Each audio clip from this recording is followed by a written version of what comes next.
నమస్తే. ఈరోజు మనతో చాలా విశిష్టమైన వ్యక్తి ఉన్నారు. 2 తెలుగు రాష్ట్రాలకి సంబంధించిన మెగా ఫ్యామిలీ అందరికీ ఈరోజు పండగ కానుంది. ఆవిడెవరో కాదు, ముద్దుగా అందరూ అంజనమ్మ అని పిలుచుకునే మన చిరంజీవి గారి తల్లిగారైన అంజనాదేవి గారు. అమ్మ నమస్తే. నమస్తే అండి. అమ్మ సినీ కళామ తల్లికి 3 స్టార్స్ని ఇచ్చారు. అదేవిధంగా 6 మళ్ళీ యువతరాన్ని ఇచ్చారు. సో ఇప్పుడు మనం పవన్ కళ్యాణ్ గారు డిప్యూటీ సీఎంగా బాధ్యతలు తీసుకొని 100 రోజులు గడుస్తూ ఉంది. సో దీని మీద మీ మనోభావాలు చెప్పండి. ఎలా ఫీల్ అవుతున్నారు? ఎంత కష్టపడ్డాడు అంత వాడికి సుఖం వచ్చింది పాపం. ఇప్పుడు అంత కష్టపడాలి కదా, ఇంకా ఎక్కువ కష్టపడాలి.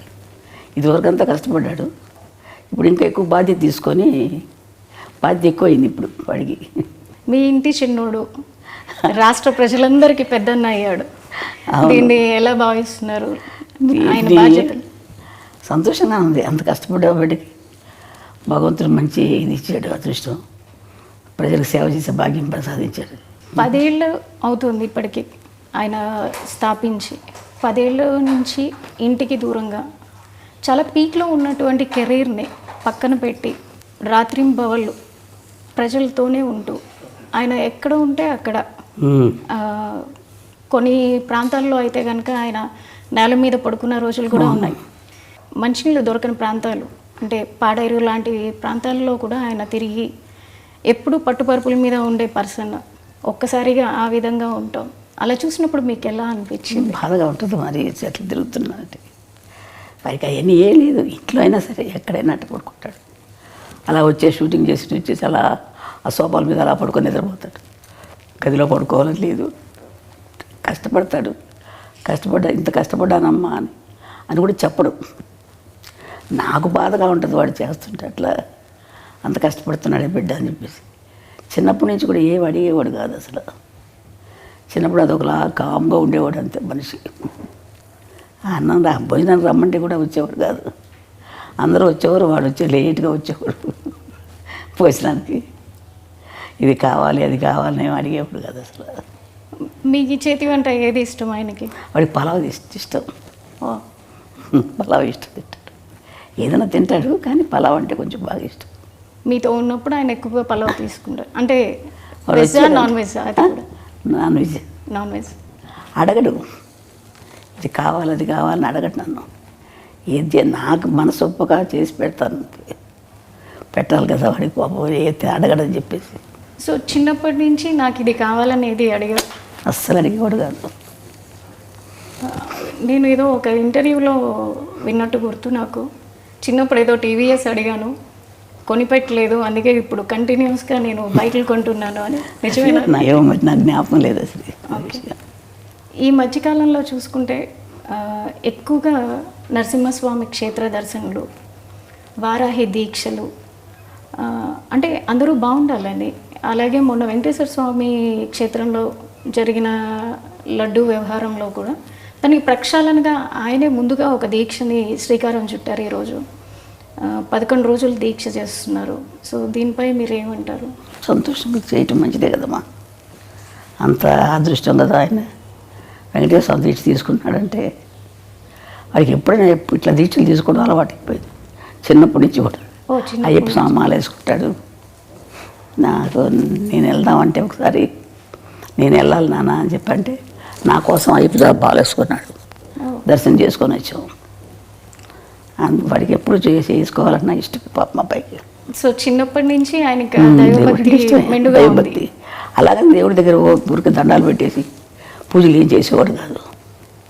వాళ్ళ నాన్నగారు పూజ చేసినా కానీ ఏదో కాస్త ప్రసాదం తీసుకునేవాడు తప్ప వాడందరికీ వాడు ఎక్కువ పూజలు చేసేవాడు కాదు. ఇప్పుడు కొంచెం పెద్ద అయ్యాక తను పూజ చేసుకుంటున్నాడు.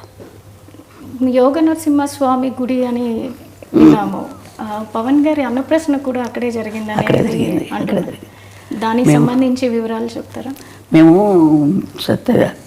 తిరుపతి దర్శనానికి వెళ్ళాం. నేను మా వారు మిగతా పిల్లలందరూ తీసుకొని వెళ్ళాను. వెళ్తే అప్పటికి 6 నెలలు కరెక్ట్గా జరిగింది. ఆ రోజుకి వచ్చింది. 6 నెలలు వచ్చింది కదా, ఇక్కడే అన్నప్రాసన చేసేద్దాం అనిపించింది నాకు మనసులో. ఆయన దగ్గర ఎప్పుడూ ఒక కత్తి ఉంటుంది. ఈయన పోలీస్ ఆయన కదా, కొంచెం పోలీస్ డిపార్ట్మెంట్. అందుకే ఆయన చిన్న కత్తి ఉంటుంది, ఆ కత్తి పెట్టి ఏదో పుస్తకాలు ఉంటే పెట్టి దేవుడి ప్రసాదం ఇచ్చారు. వెంకటేశ్వర ప్రసాదం, ఆ ప్రసాదం పెట్టి అక్కడే యోగ నరసింహస్వామి దగ్గర పడుకోబెట్టేసి చేశాను. చూసి పడుకోబెట్టి ఇక్కడే చేసేద్దామంటే అని అన్నాను ఆయనతోటి, మా వారితోటి. ఇంకా అంతకంటే అదృష్టం ఏముందిలే అని చెప్పి వాళ్ళకి చేశాను. చేస్తే ఆయన కత్తి పుట్టుకున్నాడు.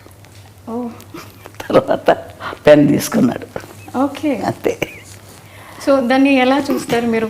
కత్తి పట్టుకున్నవారు కాబట్టి దాన్ని మీరు ఎలా భావించారు ఆ రోజున?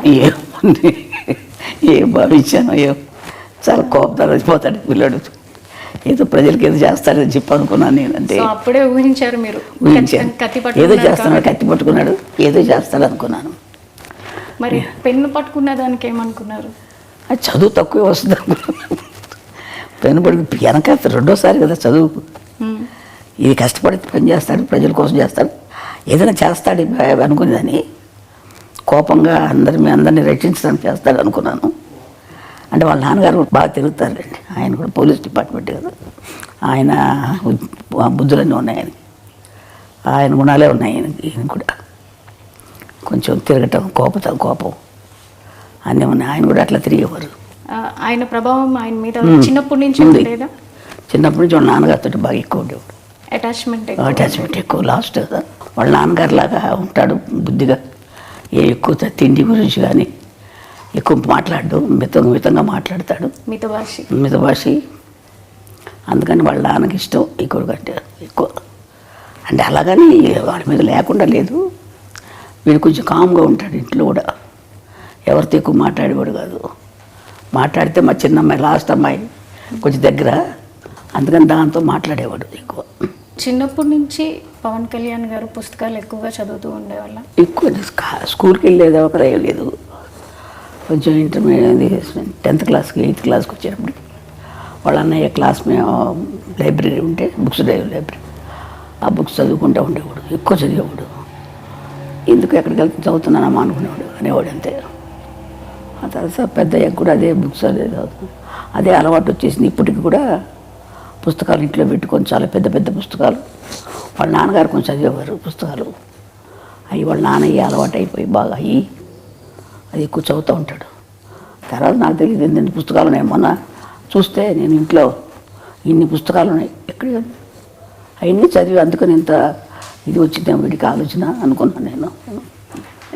చిన్నప్పుడే అనుకున్నారా పెద్దయ్యాక ఏమవుతారు అనేది? నేను అంత ఆలోచించలేదమ్మా, ఊహించలేదు ఇలా అవుతారని అయితే అస్సలు అనుకోలేదమ్మా. నేను ఎవరి గురించి నేనేమో అనుకోను, వాళ్ళ అదృష్టాలను బట్టి జరుగుతుంటుందమ్మా.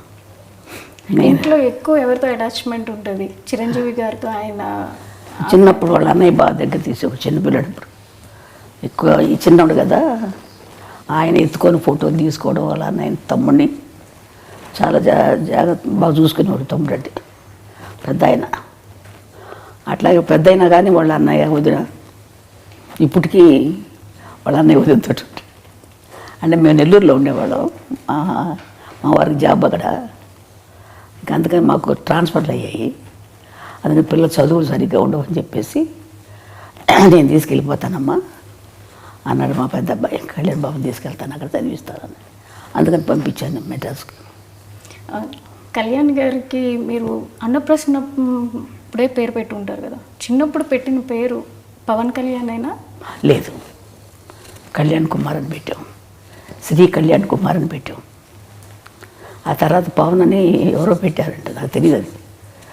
ఇప్పుడు అన్నప్రసన్న చేసినప్పుడు మీరు ఖచ్చితంగా ఏదో సాధిస్తాడు అని అనుకున్నారు కదా. 10 ఏళ్ళు అవుతుంది పార్టీని స్థాపించి. దానికన్నా ముందు ప్రజారాజ్యంలో అన్నగారితో ఉంటూనే అక్కడ యూత్ వింగ్ చూస్తూ అప్పుడు ప్రజల్లోనే మమేకమై ఉన్నారు. అప్పటికే ఆయన సినిమాల్లో ఒక చేస్తున్నారు, కొంచెం ఎదుగుతూ ఉన్నారు. అంటే మళ్ళీ పార్టీల వైపు మొగ్గుతున్నప్పుడు మీరు ఎలా భావించారు? నాకు ఎందుకు ఈ పార్టీలు మనకి సినిమాల్లో చేసుకుంటే బాగుంటుంది కదా అనిపించింది నాకు. అనిపించింది వాడి ఇష్టం, మనం ఏం చెప్పగలం.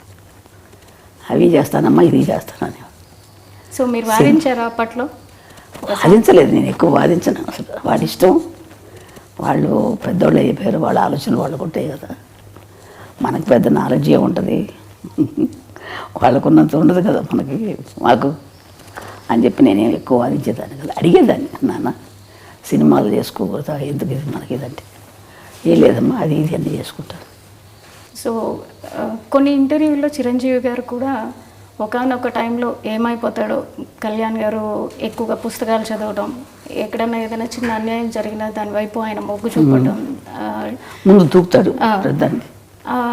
అది చూసిన తర్వాత నేను ఒకానొక టైంలో ఎక్కడ ఒక రెబల్ అయిపోతారో అని భయపడిన రోజులు కూడా ఉన్నాయి అన్నారు. సో మీరు కూడా అట్లా ఏమన్నా? నేను లేనప్పుడు దగ్గర లేను, మేము నెల్లూరులో ఉండేవాళ్ళు, మాకు తెలియదు, అది వాళ్ళ అన్నయ్య తెలుసు. సో ఇప్పుడు ఎట్లా చూస్తున్నారు అంటే ఈ 10 years ఫ్యామిలీని వదిలేసి ఆయన ఉండి కష్టపడి ఇప్పుడు డిప్యూటీ సీఎంగా ఉండి వచ్చిన వెంటనే ఆయన మార్క్ ఎక్కడైనా చూపిస్తారు. మొన్న వరదల్లో చూసుకుంటే కనుక వచ్చిన రోజే ఆయన వచ్చిన వెంటనే ఇమ్మీడియట్ యాక్షన్ చూపించారు. వచ్చాను, తను పని చేసుకున్నారు. అట్లాగే ఎన్నైతే మనకి పంచాయతీలు ఉన్నాయో ప్రతి పంచాయతీకి డబ్బు అందాలన్న ఉద్దేశంతో ఆయన పంచాయతీలకి డైరెక్ట్గా అమౌంట్ని డొనేట్ చేయడం జరిగింది. సో ఆయన మార్క్ ప్రతి చోట కనిపిస్తుంది పొలిటికల్గా. ఇంతకుముందు మీరు చాలామంది రాజకీయవేత్తలను చూసుంటారు, ఇప్పుడు ఆయన చేస్తున్న విధానాన్ని చూస్తున్నారు, అది మీకు ఎట్లా అనిపిస్తుంది? మా అబ్బాయి మంచి పని చేస్తున్నాడు అనిపించింది నాకు. వాడు ప్రజలు సేవ చేస్తున్నాడు, చాలా సంతోషం. ప్రజలకు సేవ చేయాలి కదా, మనకున్నది మనం తింటాం కాదు కదా, నలుగురు పెడితేనే కదా మంచిది, సహాయం చేస్తేనే కదా. ఎంతసేపు ఇంకా మనం ఉంది కదా అని మనమే తినేస్తూ ఉంటే వాళ్ళకి సహాయం లేకుండా ఎంతమంది అల్లాడుతున్నారు జనాలు పాపం. మన పాటికి మన జరిగినప్పుడు ఎంత బాధ కలిగిందో నాకు అసలు అయితే. అది కానీ తర్వాత ఇంకొక ఊరు కేరళలో ఇక్కడ ముందు కేరళలో మైనాడులో అక్కడ తిరిగినా కానీ ఎంత బాధ కలిగింది, ఎంత అల్లాడిపోయారు బిడ్డలు, చంటి బిడ్డలు, వాళ్ళు వీళ్ళు ఎంత బాధలు పడిపోయి ఉంటారు. అదే నేను ఊహించుకుంటే నాకు ఎంత బాధగా ఉంటుందో అనిపిస్తున్నాను. చూస్తుంటాను టీవీలో వార్తలు, చాలా బాధ కలుగుతాము. అలాంటి వాళ్ళకి సేవ చేయాలి, తప్పదు. ఏదో మనకు శక్తి కొద్ది మనం చేస్తే మంచిదే కదా, వాళ్ళకి సహాయం చేస్తే. సెలబ్రిటీగా మీరు అనుకున్నట్టుగా సినిమాలే చేసుకుంటూ ఉంటే ఆయన డొనేట్ చేసి వదిలేయటం జరిగేది. కానీ క్షేత్రస్థాయిలో ఆయనే ఉండి పొలిటీషియన్ అయ్యాక క్షేత్రస్థాయిలో ప్రతి ఒక్కరికి దగ్గరుండి ఆయనే ప్రతిదీ అందేలా చూసుకుంటున్నారు. సో ఈ విధానాన్ని మీరు ఎలా చూస్తారు? మంచి విధానం కదా మాది, వాటికి చేసేది మంచి విధానమే. అందరికీ కూడా సర్దుకుంటాం, అందరికి సహాయం చేయటం అనేది అంత కలిసి అంత బుద్ధి పుట్టాలి కదా చేయటానికి, అంత ఆలోచన రావాలి కదా. మంచిదే కదా మాకు చేసే బుద్ధి ఉంది. వాళ్ళ నాన్నగారికి కూడా ఉంది కొంచెం బుద్ధి, సేవ చేసే బుద్ధి. కళ్యాణ్ గారి ప్రస్థానం చూసుకుంటే అటు కెరీర్ వైజ్ కానీ ఇటు పొలిటికల్గా కానీ ఆయన మీద వాళ్ళ తండ్రి గారి ప్రభావం ఎక్కువ ఉందనుకుంటున్నారా, లేదా ఇంకెవరైనా ప్రేరేపణ ఉంది అని? ఇంకేం లేదు, వాళ్ళ నాన్నగారి ప్రభావం ఎక్కువ ఉంది. ఆయన ఇట్లాగే దాన ధర్మాలు చేసి సహాయం చేసేవారు, అందరికీ చేసేవారు. అదే బుద్ధి ఈయనకి కూడా ఇచ్చింది కొంచెం. అంటే అందరికి ముగ్గురికి ఉంది కొంచెం. ఈయన ఎక్కువ రాజకీయాలు ఉండబట్టి ఎక్కువగా కలిగేసుకుంటారు. సినిమా ఫీల్డ్లో ఉండగా కూడా అందరికీ సహాయం చేసేవారు, సినిమాలు యాక్ట్ చేసేటప్పుడు కూడా. ఇప్పుడు మీరు డిప్యూటీ సీఎంగా మీ అబ్బాయిని చూస్తున్నారు, తర్వాత నెక్స్ట్ ఇంకేమన్నా ఎదగాలని అనుకుంటున్నారా? ఏ స్థాయిలో మీ అబ్బాయిని చూడాలనుకుంటున్నారు? నేను అంత ఆశ లేదమ్మా నాకు, నేను అంత ఆశపడలేదు, అంత ఆలోచించలేదు. దేవుడు ఎలా చేస్తారో జరుగుతుంది అంతే. అంటే నేషనల్ వైడ్గా కూడా ఆయన మార్క్ పొలిటీషియన్గా మిగతా పొలిటీషియన్తో కంపేర్ చేసుకుంటే కనుక కళ్యాణ్ బాబు గారు వెళ్తున్న విధానం కావచ్చు, అటు డివోషనల్గా కావచ్చు, బీజేపీతో అలయన్స్ అవటం వల్ల కావచ్చు, ప్రతి ఒక్కరిలోనూ ఒక చైతన్యం వస్తుంది. సో ఆయన నేషనల్ లీడర్గా ఎదగాలని మీరు కూడా అందరితో పాటు ఆశిస్తున్నారు అనుకుంటా. వాడు ఇప్పుడు అనుకోలేదు కదా ఇలా డిప్యూటీ సీఎం అవుతాడు, అదే అలా జరుగుతుంది, ఆటోమేటిక్గా అవి జరుగుతాయి అట్లా, అంతే కదా. మనం ఆలోచించేది కొద్దిగా జరగవు కదా. దేవుడు ఎట్లా చేసుకుంటారు, భగవంతుడు ఎట్లా చేస్తాడు అట్లా చెప్తాడు. పవన్ కళ్యాణ్ గారు వారి తండ్రి గారైన వెంకట్రావు గారి నుంచి చాలా వరకు ఆయన బుద్ధులే క్యారీ ఫార్వర్డ్ అయినాయి అని మీరు చెప్పారు. అదేవిధంగా ఆయన వెళ్ళే పద్ధతిలోనే కళ్యాణ్ గారు కూడా ఎక్కువగా వెళ్తూ ఉంటారు. కళ్యాణ్ గారికి చిన్నప్పుడు వారి తండ్రితో ఏ విధమైనటువంటి బాండింగ్ ఉండేది? ఎక్కువ ఆయనతోటి బాగానే ఉండేవాడు. చిన్నప్పుడు కొంచెం పట్టుదల ఎక్కువ అయింది పిల్లడికి.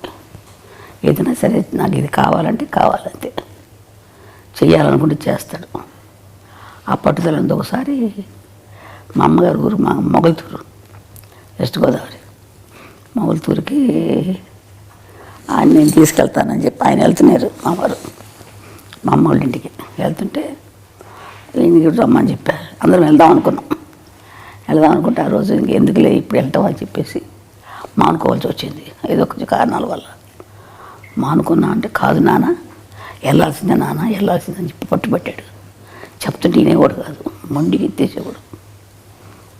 వెళ్ళాలి తప్పదు నాన్న తీసుకెళ్తాను. వద్దురా నాన్న తర్వాత వెళ్దాం మనం అంటే ఇన్నే వచ్చి అమ్మ కొట్టారు. కొట్టిన తర్వాత అప్పుడు మానేశాడు. పట్టుదల ఎక్కువ చిన్నప్పటి నుంచి కూడా. ఇది చెయ్యాలంటే చేసేసేవాడు అంతే. మరి మా ఫోన్లే ఎందుకు లేదా నువ్వు ఊరుకోడు. ఇప్పుడు అదే పట్టుదల వచ్చింది అడిగి, ఏదైనా చేయాలని కూడా చేస్తాడు. అదే పట్టుదల ఇప్పుడు ఈ స్థాయికి రావడానికి కారణమవుతుందని మేము కూడా అంతే నమ్ముతున్నాం. ఇప్పుడు చంద్రబాబు నాయుడు గారు జైల్లో ఉన్నప్పుడు కూడా ఆయన ఫ్లైట్లో రానినప్పుడు బై రోడ్ వచ్చారు. బై రోడ్ ఆపినప్పుడు కూడా ఆయన అక్కడే రోడ్డు మీద పడుకున్నప్పుడు చాలా బాధ కలిగిందమ్మా. ఎందుకు ఈ బాధలేదు మనకు అనిపించేసింది. రోడ్డు మీద పడుకున్నాడు కదా, చాలా బాధ కలిగింది నాకు. ఎందుకు ఈ బాధలు, రోడ్డు మీద అలా పడుకోవాలా అని అనిపించేది. రాదు కార్లలో ఇచ్చేవాడు కాదు, నడిచి వెళ్ళేవాడు. అవును, కానీ సక్సెస్ చూసాక ఎట్లా అనిపించింది? ఆనందం, సంతోషంగా ఉంటుంది. అవన్నీ వాడి కష్టానికి తగ్గ ఫలితం జరిగింది. భగవంతుడు మంచి ఫలితం ఇచ్చాడు అని చెప్పి అనుకుంటాడు. వాడు కష్టపడ్డాడు, మంచి జీవితం ఇచ్చారు. వాడు ఇప్పుడు ఇంకా ఎక్కువ కష్టం ఇచ్చాడు. అప్పుడు కంటే ఎక్కువ కష్టం ఎక్కువ బాధ్యతే కదా. మీరు ఇంకా పవన్ కళ్యాణ్ గారు ఉన్నత శిఖరాలకి వెళ్ళాలని కోరుకుంటున్నారు కదా. ఎవరికైనా ఏ తల్లిదైనా మంచి వృద్ధిలోకి రావాలని ఉంటుంది కదమ్మా. ఏ తల్లిదండ్రులైనా కోరుకుంటారు కదా బిడ్డలు మంచి వృద్ధిలోకి రావాలి. అదేవిధంగా నాకు కూడా ఉంది, బిడ్డలు మంచి వృద్ధిలోకి రావాలి, బాగుండాలని. అదే నేను కూడా కోరుకుంటున్నాను ఆ విధంగా. నేను సరే అమ్మా, థ్యాంక్ యూ సో మచ్. మీ సమయాన్ని మాకు ఇచ్చి తల్లి పవన్ కళ్యాణ్ గారి గురించి తెలియని విషయాలన్నీ మాకు తెలియజేసినందుకు ధన్యవాదాలు. సరే తల్లి.